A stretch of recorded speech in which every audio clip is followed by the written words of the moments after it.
পরিকল্পিত বর্জ্য ব্যবস্থাপনার অভাবে গাজীপুর সিটি কর্পোরেশনের বেশিরভাগ জায়গায় পরিণত হয়েছে ময়লার ভাগাড়ে। আরও জানাতে যুক্ত হচ্ছেন সহকর্মী নজরুল ইসলাম।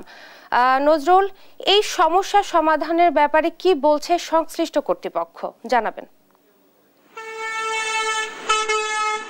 ইশাত, আপনি যেমনটা বলছিলেন, আপনি জানেন যে গাজীপুর নোংরা শহরে কিন্তু ইতিমধ্যে পরিণত হয়েছে, অর্থাৎ সব জায়গায় ছড়িয়ে ছিটিয়ে রয়েছে নোংরা আবর্জনা। তো আমার পিছনে যে জায়গাটায় আমরা দাঁড়িয়ে রয়েছি, ঢাকা টাঙ্গাইল মহাসড়ক, একটি ব্যস্ত সড়কে কিন্তু ফেলা হচ্ছে এখানে ময়লা আবর্জনা। আপনি জানেন যে এখানে কিন্তু একটি সরকারি প্রতিষ্ঠান, সেই প্রতিষ্ঠানের সামনেই কিন্তু এভাবে ময়লা আবর্জনা ফেলে রাখা হচ্ছে। অর্থাৎ এখানে কিন্তু বেশ কয়েকটি স্কুল রয়েছে আশপাশের এলাকায়।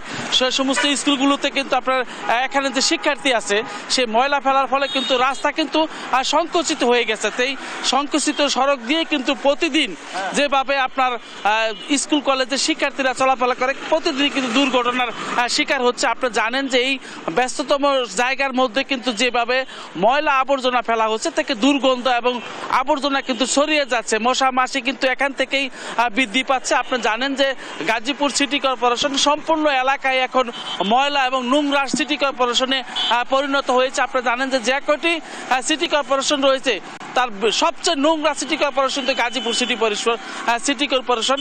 এখানে কিন্তু আপনার কোনো নিয়মের কোনো বালাই নেই, অর্থাৎ সড়ক, মহাসড়ক এবং কি আপনার রাস্তার ধারে সব জায়গায়, অর্থাৎ আপনি যেখানেই তাকাবেন সেখানে কিন্তু ময়লা আবর্জনার স্তূপ পড়ে রয়েছে। তো আপনারা জানেন যে 57টি ওয়ার্ডে এখানে 1,75,451টি বাড়ি রয়েছে, 5 লক্ষ পরিবার বসবাস করছেন এখানে। প্রতিটি বাসা থেকে কিন্তু 80 থেকে 100 টাকা করে নেওয়া হচ্ছে, অর্থাৎ পরিচ্ছন্ন কর্মীরা নিচ্ছেন। এই তথ্য মতে 2013 তথ্য মতে এখান থেকে কিন্তু 12,50,00,000 টাকার মতন প্রতি মাসে কিন্তু এখান থেকে তোলা হয়।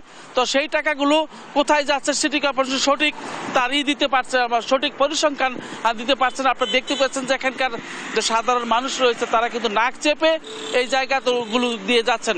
আমি যদি দেখাতে চাই, আমার পিছনে কিন্তু সড়ক কিন্তু আপনার একটা অংশ কিন্তু বন্ধ করে ময়লা আবর্জনা ফেলা হচ্ছে রাস্তার মধ্যে। এত ব্যস্ততম সড়কটি কিন্তু দখল করে রয়েছে ময়লা আবর্জনার স্তূপে। তো সব জায়গায় কিন্তু ছড়িয়ে ছিটিয়ে রয়েছে ময়লা, এবং আপনার যেখানে দেখবেন তাকাবেন সেখানে কিন্তু ময়লা আবর্জনার বাগার তৈরি হয়েছে। তো গাজীপুর থেকে এই ছিল আমার কাছে সর্বশেষ।